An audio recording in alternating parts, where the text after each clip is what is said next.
I know! And I'm an old lady. Imagine me in my prime. I would have destroyed you. What's up, guys? It's your boy the May Boom, and I am back for another video. So I was watching overanalyzing Avatar a few days ago, and man, first of all, shout out him. Good channel, great channel. He does his thing, really goes into details on like the episodes and stuff. So in the episode, he was talking about how like the characters, because Toph and Korra was doing stuff in season 4 of Legend of Korra, and he was talking about how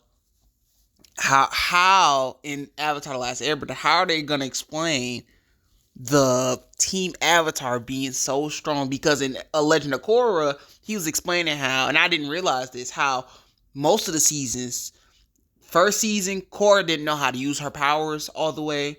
Second season, she was like prime Korra, so she was losing a lot to the spirits, and he was thinking it didn't make no sense, so they had to make the Avatar state a little bit weaker. And he didn't like Avatar state Korra because they made her weaker just so the plot made sense. Season 3, Korra doesn't really do anything against like she don't really fight like that in season 3. They kind of just keep Korra away from the fighting and stuff. And then season 4, Korra has to deal with all that metal in her body. So the whole show, Korra's not really fighting like that. So he was saying, like, what are they going to do with Team Avatar in the movie that's about to come out in, like, 2026? And I was like, that's a very, very good point. I heard Dave Bautista, you know him, WWE wrestler. He's going to be playing the main villain in the movie. It's a cartoon movie, so he's going to be voicing the main villain. And that's a good casting, but is this guy strong enough to beat Team Avatar in their prime? This is going to be prime Team Avatar. Aang, Katara, Sokka, Toph, Zuko, like Suki if she's there. You got prime Iroh. Okay, it might not be prime Iroh, but you got prime Azula. You got so many characters that are there with them. So how is this new threat going to stop Team Avatar? It's going to have to be a powerful spirit. It's going to have to be a powerful spirit, but we're about to go through each character and what these characters have at the moment. What are these characters' powers and what makes them so overpowered? So let's start off with Aang.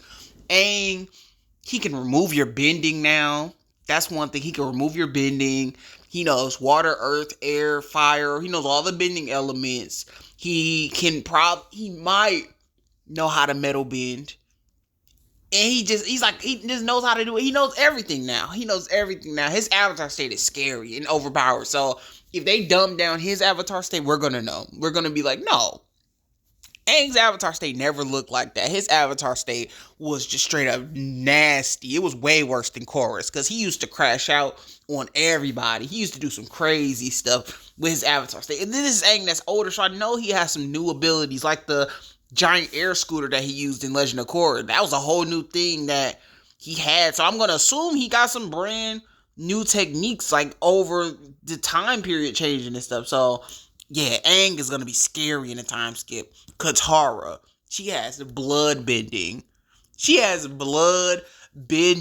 Like that already puts her on a whole different level. Katara has blood bending. And then she's like a master at like water bending. Now I'm not gonna lie, it kind of was a little bit unearned because she just went from being like an average water bender to she just got good out of nowhere. She got good out of nowhere. She got so good, and it wasn't long. Like the seasons are long, so I'm just gonna assume over time she kind of grew and grew. But by season 3, she's like a master, like a elite master of water bending. So I'm gonna kind of call them out on that. But yeah, Katara. Yeah, like great water bender. She has the water healing. She has the blood bending. She's just a beast at what she can do. So then you got Toph. Toph as an adult. Well, one more thing about Katara too is she's older, so she probably has brand new abilities too. Like when we see her in the time skip. But let's go to Toph now. Toph has metal bending. I don't even know what these characters have in the comics too. That's another thing. I don't know if they're going to tie it in with the comics, but they have comic lore also. Stuff about them in the comics that they can do too. But Toph has metal bending. She might have the little metal bending, little strings that they have in Legend of Korra. Her earth bending has gotten like really impressive too. She might have lava bending. They might bring it up. She might have lava bending. She has a bunch of stuff. Like I said, she's older too. She might have brand new abilities also. They all are going to be way more athletic because this is like the Legend of Korra. They might have the Legend of Korra type of fighting style. We might see them like jump around a little bit more, get a little bit more athletic, because a lot of those characters were hopping around the Legend of Korra. So that's tough. Let's move to Suki. We can do Suki for a second. Suki's like a top tier hand-to-hand combat fighter. I'm not gonna lie. I can see the main villain beating Suki. Suki is just a normal human, so I can see her getting kind of whooped by the main threat. But she's still going to be a top tier fighter. She's like the greatest fighter on the show. She might be better than Jet. She might be better than Asami. She has really good fighting moves. She's not better than Ty Lee. She might be even with Ty Lee. But I don't know if she's better than Ty Lee. And then you got Sokka. Sokka, man, I'm ready to see what Sokka can do. I don't know if he's improved. He might be the same Sokka. I can actually see Sokka being the only character that didn't really improve like that. I'm okay with that. He's just a normal human, and he has his sword. But I would love to see Sokka improve with his sword-like abilities. I would like to see his hand-to-hand combat, but they might focus more on the comedy of Sokka instead of the seriousness of Sokka, because Sokka's a really deep character. They might forget what Sokka's all about, because he's not all about the jokes, but in the movie, they might make him all about jokes. I could see that happening. So Sokka could be the only character that probably wouldn't change like that. And Zuko. Zuko, man, I'm not gonna lie. You can bring Zuko in for a little cameo or a little appearance, but I think they should probably keep him away from the movie, because that would help. That would help the situation. Like, you don't want the full team Avatar there, because then you have to keep cutting them out of the movie and stuff. All you gotta say is he's doing his Fire Lord stuff. He has his Fire Nation to take care of. He can't worry about Team Avatar all the time. And I would 100% understand that. A lot of these characters, you can say they all are away from each other. Maybe that's the way you do it, because they can't stay together all the time. That's one thing I liked about Hunter x Hunter. This kind of random, but Hunter x Hunter, if the characters didn't need to be around each other, they just got them away from each other. Like, Gon and Killua split up when they didn't need each other. Kurapika had his own thing he was doing. Leorio had his own thing he was doing.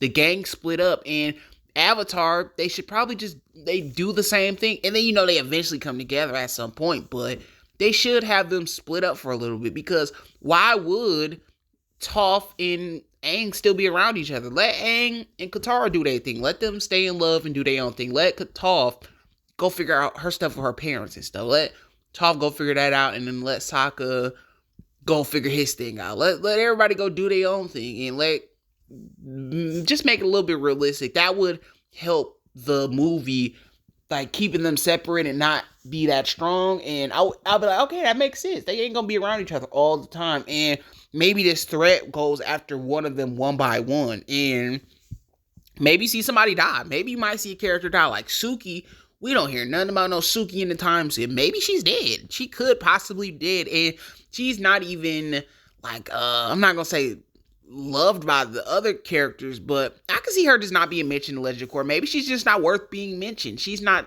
like, that legendary enough. And in Legend of Korra, they don't really talk like that. They're not really friends like that anymore, or they just can't get around to talk to each other.